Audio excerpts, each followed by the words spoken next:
Study IQ IAS, अब तैयारी हुई अफोर्डेबल। गुड इवनिंग गाइस, मेरा नाम है करम योगी दिवाकर बोथरा। नमस्कार और मैं आप सबका स्वागत करता हूं। आपने देखा होगा know your concepts in 5 minutes. एक प्रॉब्लम जो नॉर्मली फेस करते हैं स्टूडेंट्स में, आज शायद ये 5 मिनट से 10 मिनट तक जा सकता है वीडियो, कि बेसिक कॉन्सेप्ट्स कई बार हमारे क्लियर नहीं होते। हमें पता होता है डेमोक्रेसी क्या है, हमें पता होता है आइडियोलॉजी क्या है, हमें पता होता है कि डिफरेंट एस्पेक्ट्स क्या है, लेकिन जब उन्हें लिखने की बात आती है तो हम प्रिसाइज मैनर या प्रिसाइज वर्ड में लिख नहीं पाते हैं। और जो मेंस है वहां पे सिर्फ कॉन्सेप्चुअल क्लियरिटी नहीं इंपॉर्टेंट है, बट साथ ही साथ में conceptual presentation is also important. तो तकरीबन तकरीबन 150 कॉन्सेप्ट्स की मैंने एक लिस्ट बनाई है। चाहे आपका ऑप्शनल पॉल साइंस है, एंथ्रोपोलॉजी है, फिलोसफी है, सोशियोलॉजी है या ह्यूमैनिटीज है, या फिर फॉर दैट मैटर साइंस है, बिकॉज ये सारे कॉन्सेप्ट्स एथिक्स में, गवर्नेंस में, पेपर 1 के अंदर या पेपर 3 के अंदर काम आएंगे। कुछ ऐसे सेट ऑफ स्ट्रक्चर्स, कुछ ऐसे सेट ऑफ आइडियोलॉजीज, कुछ ऐसे सेट ऑफ सोशल एस्पेक्ट्स जिनको हम कवर करेंगे 5-5 मिनट में, ताकि उस कॉन्सेप्ट का आपके पास सिर्फ क्लियरिटी ही नहीं हो, but at the same time you're also having capacity to reproduce those concepts in a very very authentic manner, कि लिख सको आप उसे ठीक से। बिकॉज 2 मिनट इस वीडियो को पॉज करना, 2 सेकंड इस वीडियो को पॉज करना, और आप ये समझोगे कि अगर मैं आपको सीधा सीधा पूछूं डेमोक्रेसी क्या है, आप 99% बोलोगे of the people, for the people and by the people. This is a particular understanding of a particular person, Abraham Lincoln. ये डेफिनेशन नहीं है। ऐसे ही आज से हम कॉन्सेप्ट स्टार्ट करेंगे daily. And if you are liking this, do leave a comment ताकि मैं इस सीरीज को कंटिन्यू कर सकूं। बिकॉज आप अगर कमेंट्स में लिखते हो कि yes the series are benefiting you, and we'll continue the series. जैसे हमने सोशलॉजी इन 10 मिनट्स कंटिन्यू किया 60 एपिसोड्स तक, मुझे वो बीच में ब्रेक करना पड़ा बिकॉज ऑफ सर्टेन थिंग्स।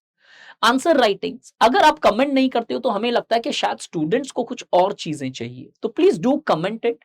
जो सीरीज में जिस भी टीचर की आप जिस भी प्लेटफॉर्म पे देखो, डू लीव अ कमेंट, ताकि एटलीस्ट कहीं ना कहीं the people also become clear कि okay this is benefiting, so let's continue this series. तो पहला कॉन्सेप्ट आज जो हम देखेंगे 5 मिनट में, वो है अथॉरिटी का।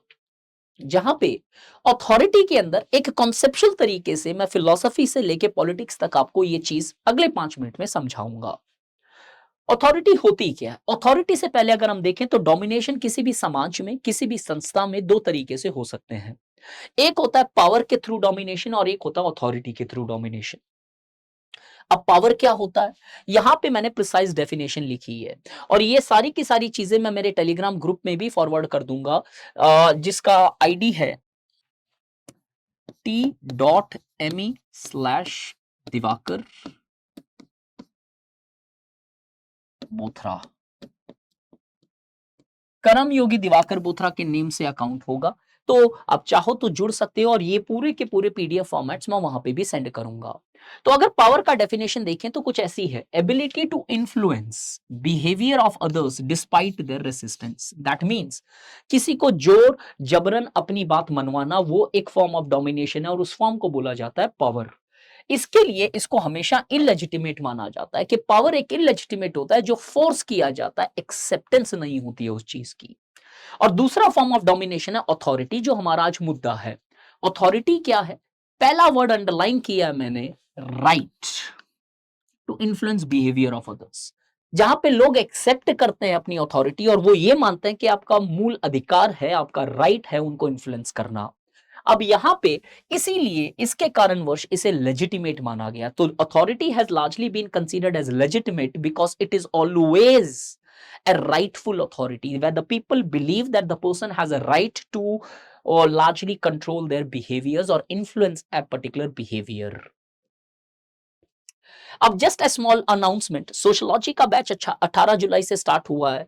कल से हम सोशियोलॉजिकल थियरीज डिस्कस करेंगे। अभी तक मैंने सिलेबस डिस्कस किया है, पूरा का पूरा सिलेबस कट टू कट सब टॉपिक वाइज आपका कवर हो जाएगा। एक भी सब टॉपिक अगर रहा तो पर्सनली मैं आपका पूरा फीस रिफंड कर दूंगा, and I will make you join any other organisations which you want to. एक सब टॉपिक भी नहीं छूटेगा। जो नोट्स दिए जाए हैंड रिटन सिर्फ उतना पढ़ना। क्रक्स जहां पे रेफरेंस सोर्सेज है वहां पे आपको किताबें भी नहीं खरीदनी पड़ेगी, जहां पे मैंने Haralambos, Ritzer, Nisbet, IGNOU BA, IGNOU MA and other sources से भी मटेरियल इंकलकेट किए हैं। फिलहाल एक एडवांटेज ये है कि सेल है 26 जुलाई तक, जहां पे this 24,000 comes to 13,999 provided you apply the code DIVLIVE there. So do join this batch and yes guys, आप ये बैच ज्वाइन करो या ना करो, लेकिन आपको सोशलॉजी अगर करना है या आपका ऑप्शनल सोशलॉजी चूज करके आगे बढ़ना चाहते हो तो आपके पास यही समय है, अगले 4 से 5 महीने। दिसंबर तक आपका पूरा बैच खत्म हो जाएगा without any second questions. Yes, plus और माइनस 10 डेज हो सकते हैं, that is something which we always understand and undertake. अब अगर अथॉरिटी देखें तो दो तरीके से अथॉरिटी को समाज में पढ़ा गया, एक नॉर्मेटिव तरीके से वैल्यू बेस्ड और एक डिस्क्रिप्टिव तरीके से पॉलिटिक्स बेस्ड। अगर नॉर्मेटिव तरीके से अथॉरिटी को देखें तो ये फिलॉसफी के अंदर अंडरस्टैंडिंग है, राइट टू रूल। ये माना गया है जहां पे राइट है, लोगों का अधिकार है रूल करने के लिए। जैसे कई बार हम देखते हैं, कटप्पा का एग्जाम्पल देखें तो कटप्पा राइट मानते थे कि महेशमती किंग का रूल अथॉरिटी है, उसके ऊपर जो भी आदेश देगा वो मानेगा। अब इस नॉर्मेटिव तरीके से अथॉरिटी को दो तरीके से समझा जा सकता है, दो फॉर्म्स के अंदर मिलती है। एक है traditional authority, because of certain traditional values you consider its persons right to rule. जैसे एक पिता की अथॉरिटी अपने बेटे पे या बेटी पे, पेरेंट्स की। डिवाइन भी माना जा सकता है कि कहीं ना कहीं पहले अगर देखें तो अथॉरिटी को एक डिवाइन माना गया था। King was considered as march of God on earth, अगर हेगेलियन टर्म्स में देखें तो हम। और एक है डिस्क्रिप्टिव तरीके से पढ़ा गया अथॉरिटी को, जहां पे पीपल्स बिलीव इन राइटफुलनेस एग्जिस्ट। अब ये राइट नहीं दिया गया कि अच्छा इनको अधिकार दिया गया है, ये लोग मानते हैं कि it's rightfulness for that particular person to rule. इसको मैनिफेस्टेड फॉर्म में मिलती है ये दो फॉर्म में। करिश्मा, जहां पे कुछ एक्सेप्शनल क्वालिटी के कारण लोग मानते हैं कि यस इसके पास अधिकार है हमें समझाने का, हमें बताने का, हमें इन्फ्लुएंस करने का। या फिर ब्यूरोक्रेसी के अंदर, जहां पे एक डिस्ट्रिक्ट कलेक्टर की अथॉरिटी आप एक्सेप्ट करते हो क्योंकि ये मानते हो कि यस इसके पास अधिकार है मुझे फाइन लगाने का या फिर मुझे एक बेनिफिट देने का या ना देने का। तो नॉर्मेटिव और डिस्क्रिप्टिव तरीके से पढ़े गए अथॉरिटी को। अब एक इन्फ्लुएंस इंपॉर्टेंट पार्ट है पावर का भी और अथॉरिटी का भी। इस कैथ बोल्डिंग एक स्कॉलर है जहां पे बोलता है कि 3 तरीके होते हैं किसी भी समाज में, किसी भी जगह में, किसी भी संस्था में इन्फ्लुएंस करने का। द स्टिक, द किस and the compromise. The stick के अंदर आप ज्यादा से ज्यादा पावर देखते हो, लेकिन ये अथॉरिटी भी आती है जहां पे आपको एनफोर्स कर दी जाती है कोई चीज। तो स्टेट जब रिप्रेसिव मैकेनिज्म यूज करता है, पुलिस मैकेनिज्म्स कई बार यूज करने पड़ सकते हैं, जैसे आईपीसी 144 की जो प्रोविजन, सीआरपीसी 144 की जो प्रोविजन है वो जो ये क्या बोलते हैं लगाई जाती है during the time of curfews. Police use करना या फिर कोई और ऐसे मैकेनिज्म यूज करना ताकि सैंक्टिटी बनी रहे, तो स्टिक अप्रोच। एक होता है द किस अप्रोच, लोगों को मनवाना by giving them benefits. Normally ये इलेक्शन टाइम्स के अंदर हम देखते हैं मिलती है। और तीसरी है द कॉम्प्रोमाइज, जहां पे एक गिव एंड टेक रिलेशनशिप होती है in order for people to accept a particular form of domination in the form of power or authority। ये इंपॉर्टेंट इसलिए था कि कल अगर आप गवर्नेंस में यूज करना चाहो तो वो स्ट्रक्चर यूज किया जा सकता है। अब सवाल ये आता है, डिबेट ये रही कि अथॉरिटी अच्छी है या खराब। अब ये डिपेंड करता है किस नजरिए से आप देखते हो। लिबरल्स मानते हैं कि authority is essential to make the order, to maintain the order, because कहीं ना कहीं जो बार्बरिक स्टेज है नेचर का, war of all against all, वो खत्म करने के लिए you need to have this authority in society. एक है एनार्किस्ट, वो मानते हैं कि अथॉरिटी खराब होती है, that authority kills freedom and authority kills critical thinking because of strict adherence to a particular person or a particular institution।